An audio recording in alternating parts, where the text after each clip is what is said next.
Sources और या पुरातात्विक स्रोत।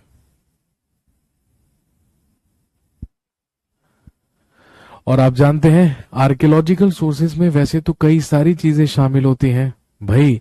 इसमें इंस्क्रिप्शंस, अभिलेखों को भी शामिल किया जाता है, इसमें सिक्कों को भी शामिल किया जाता है, इसमें मॉन्यूमेंट्स, इमारतों को भी शामिल किया जाता है, इसमें स्कल्पचर्स या मूर्तियों को भी शामिल किया जाता है। ये सारे के सारे मिलकर ही क्या कहलाते हैं? आर्कियोलॉजिकल सोर्सेज कहलाते हैं। लेकिन आप जानते हैं एग्जाम में पूछे जाने के दृष्टि से सबसे ज्यादा इंपॉर्टेंट आर्कियोलॉजिकल सोर्सेज जो हमें मौर्य वंश के बारे में जानकारी देते हैं या मौर्य काल के बारे में जानकारी देते हैं वो क्या है? आप सब जानते हैं, वो है एडिक्ट्स ऑफ अशोका या अशोक के अभिलेख। तो ध्यान रखेंगे, मौर्य के अभिलेख। तो ध्यान रखेंगे, मौर्य काल के बारे में जानकारी के सबसे महत्वपूर्ण स्रोत या आर्कियोलॉजिकल सोर्सेस होते हैं एडिक्ट्स ऑफ अशोका या अशोक के अभिलेख। आप अच्छी तरीके से जानते हैं कि मौर्य काल की स्थापना चंद्रगुप्त मौर्य के द्वारा की गई थी। चंद्रगुप्त मौर्य के बाद उसी का पुत्र बिंबिसार अगला शासक बना था, लेकिन बिंबिसार का ही ओल्डेस्ट इन इंडिया। अशोक के अभिलेखों को भारत में प्राचीनतम माना जाता है। तो भारत में सबसे पुराने अभिलेख ही किसके माने गए हैं? अशोक के माने गए हैं, जो मुख्य रूप से आप जानते हैं 4 लिपियों में लिखे हुए मिले हैं। कौन कौन सी लिपि? खरोष्ठी लिपि, खरोटिस बारे में। यदि हम अशोक के शासनकाल के बारे में बात करें तो अशोक ने लगभग 37-38 साल तक शासन किया मौर्य वंश में या मगध पर, 37 और 38 इयर्स तक। लेकिन इसके जितने भी हमें अभिलेख मिले हैं, जितने भी इंस्क्रिप्शंस हमें मिले हैं, तो ध्यान रखेंगे ये अशोक के शासनकाल के 8th ईयर से लेकर केवल 27th ईयर तक मिले हैं। कहने का मतलब जब अशोक मौर्य वंश का शासक बना या रूलर बना तो इसके जो अभिलेख हैं वो हमें जानकारी देते हैं या वो हमें चर्चा या हम इससे चर्चा करते हैं इसके शासनकाल के 8वें वर्ष से लेकर 27वें वर्ष तक। कहने का मतलब ये है कि शुरू के 8 साल शासक बनने के बाद अशोक ने अभिलेख लिखवाने शुरू नहीं किए थे। इसने शायद अपने शासनकाल के 8वें वर्ष से ही अभिलेख लिखवाने शुरू किए और उसके बाद 27वें वर्ष तक, केवल 27वें वर्ष तक की क्या मिलती है? कहानी मिलती है। टेलीग्राम पे आपका लाइव बैच 150 रुपए में। इसके बाद लिखेंगे स्टोन एडिक्ट 7 7वां शिलालेख।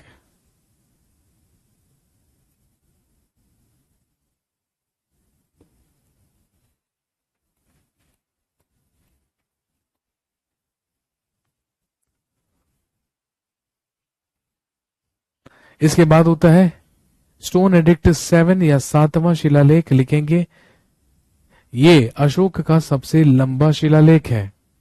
ये अशोक का सबसे लंबा शिलालेख है।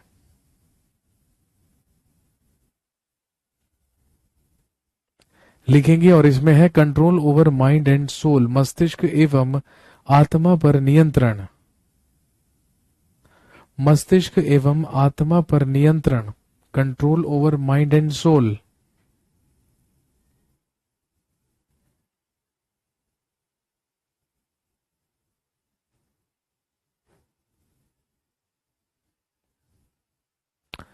नेक्स्ट स्टोन एडिक्ट 8 8वां शिलालेख। Stone edict 8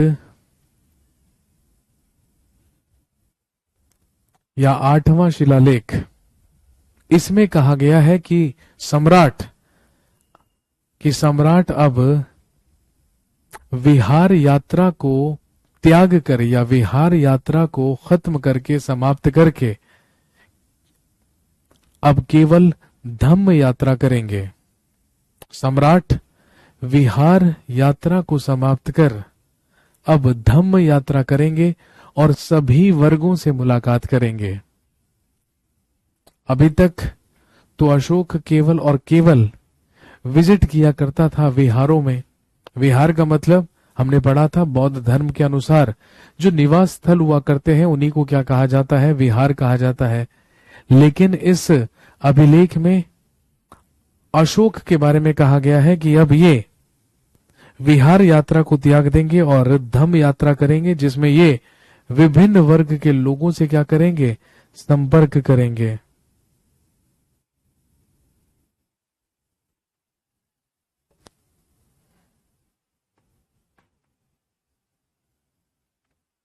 next, stone addict 9th, 9वां शिलालेख।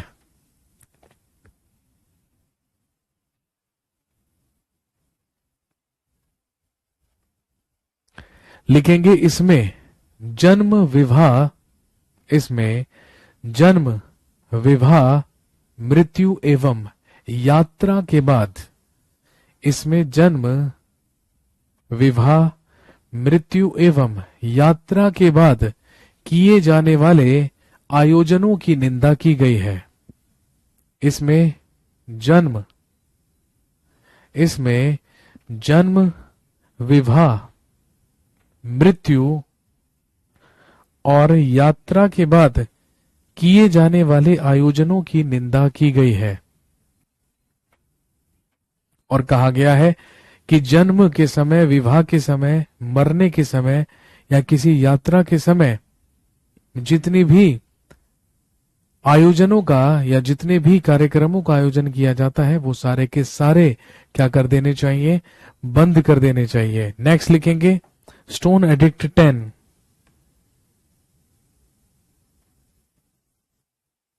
स्टोन एडिक्ट 10 या 10वां शिलालेख।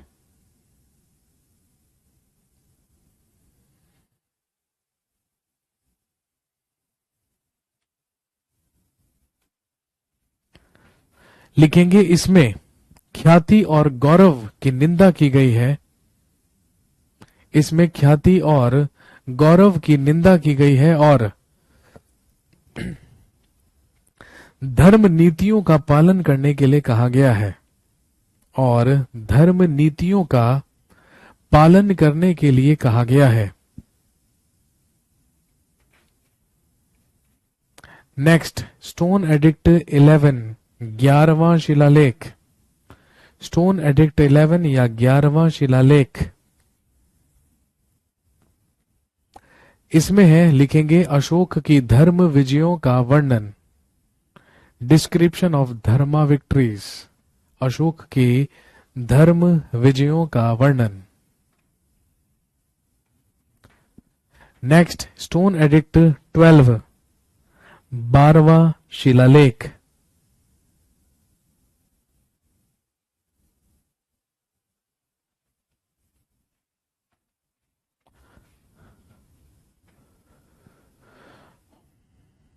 स्टोन एडिक्ट 12, इसमें है, लिखेंगे सभी धर्मों एवं संप्रदायों को सम्मान देना।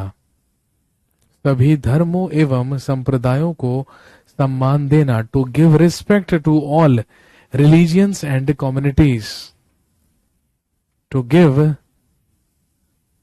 Respect to all religions and communities.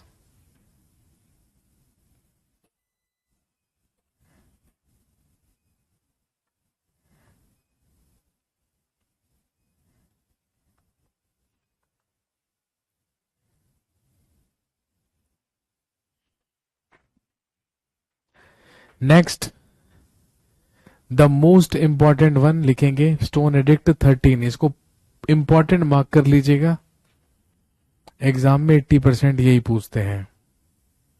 Stone edict 13 या 13वां शिलालेख। इसमें है, लिखेंगे इसमें है description about the Kalinga war. इसमें है कलिंग युद्ध के विषय में वर्णन, description about the Kalinga war.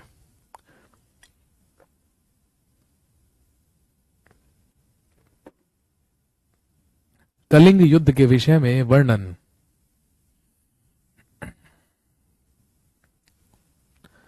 Next and the last stone edict 14, 14वां शिलालेख। स्टोन एडिक्ट 14 या 14वां शिलालेख लिखेंगे, इसमें है inspiration to live a religious life, एक धार्मिक जीवन को जीने की प्रेरणा। Inspiration to live a religious life या एक धार्मिक जीवन को जीने की प्रेरणा अशोक देता है अपने 14वें शिलालेख में, अपने 14th स्टोन एडिक्ट में। और ध्यान रखेंगे, जो स्टोन एडिक्ट्स, जो शिलालेख इनमें कैटेगराइज नहीं है, वही क्या कहलाते हैं? लिख लीजिए, लघु शिलालेख।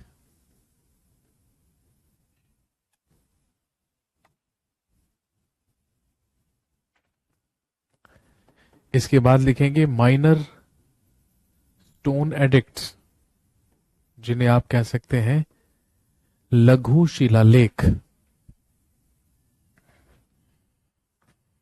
और ध्यान रखेंगे, लघु शिलालेखों में आपसे केवल और केवल ये पूछा जाएगा कि ये कहां से प्राप्त हुए हैं, या फिर या तो आपसे पर्टिकुलर प्लेस पूछेंगे या फिर पर्टिकुलर राज्य पूछेंगे।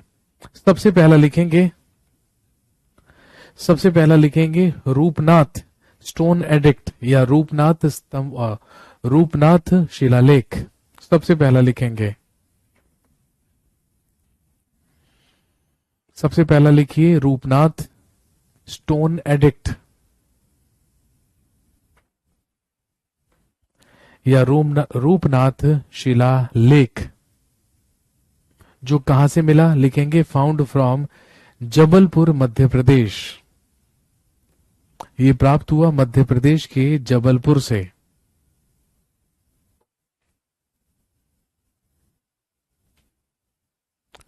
अगला लिखिए गुर्जरा, अगला लिखिए गुर्जरा इंस्क्रिप्शन या गुर्जरा अभिलेख। अगला माइनर स्टोन एडिक्ट लिखेंगे गुर्जरा इंस्क्रिप्शन या गुर्जरा अभिलेख।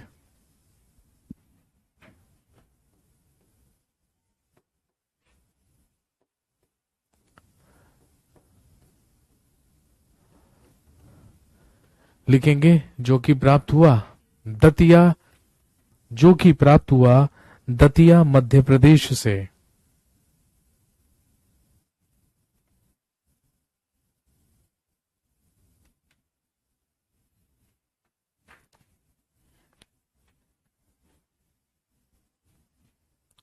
अगला लिखिए सहसाराम, अगला लिखेंगे सहसाराम इंस्क्रिप्शन, जो बिहार के सासाराम से प्राप्त हुआ है।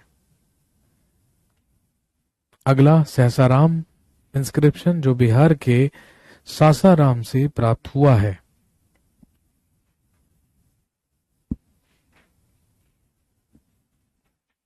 अगला लिखिए भ्रभु इंस्क्रिप्शन, अगला लिखेंगे भ्रभु इंस्क्रिप्शन, जो प्राप्त हुआ है जयपुर राजस्थान से। लिखेंगे found from Jaipur Rajasthan.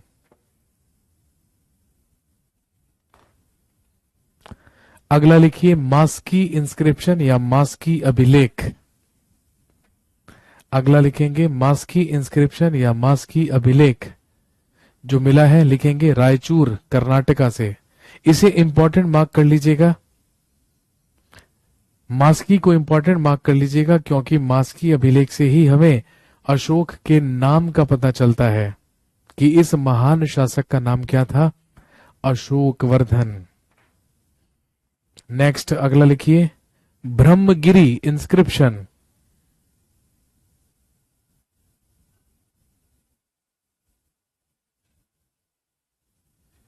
Brahmagiri inscription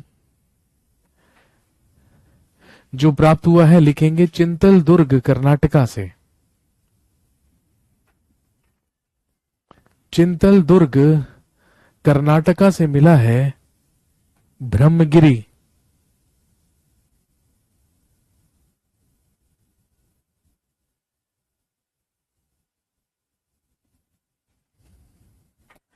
एक लिखेंगे अहरोरा, एक लिखिए अहरोरा इंस्क्रिप्शन या अहरोरा शिलालेख। जो प्राप्त हुआ है लिखेंगे उत्तर प्रदेश के मिर्जापुर से।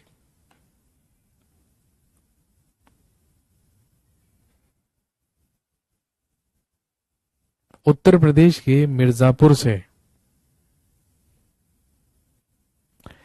एक लिखेंगे, एक लिखिए गोवी मठ, गोवी मठ इंस्क्रिप्शन या गोवी मठ अभिलेख। जो प्राप्त हुआ है मैसूर कर्नाटका से, कर्नाटक के मैसूर से।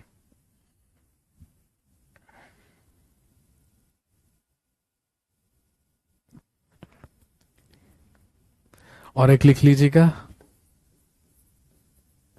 राजुल मध्यगिरी, एक लिखेंगे राजुल मध्यगिरी। जो प्राप्त हुआ है लिखेंगे आंध्र प्रदेश के करनूल से। जो मिला है आंध्र प्रदेश के करनूल से। ये वो कुछ महत्वपूर्ण स्टोन एडिक्ट्स या शिलालेख हैं जो हमें अशोक के मिले हैं। चलिए जी, आज की कहानी को हम यहीं पर समाप्त कर रहे हैं। कल आपसे मुलाकात होगी तो हम बात करेंगे अशोक के स्तंभों के बारे में, गुहा लेखों के बारे में, और फिर हम पढ़ने शुरू करेंगे मौर्य वंश के शासक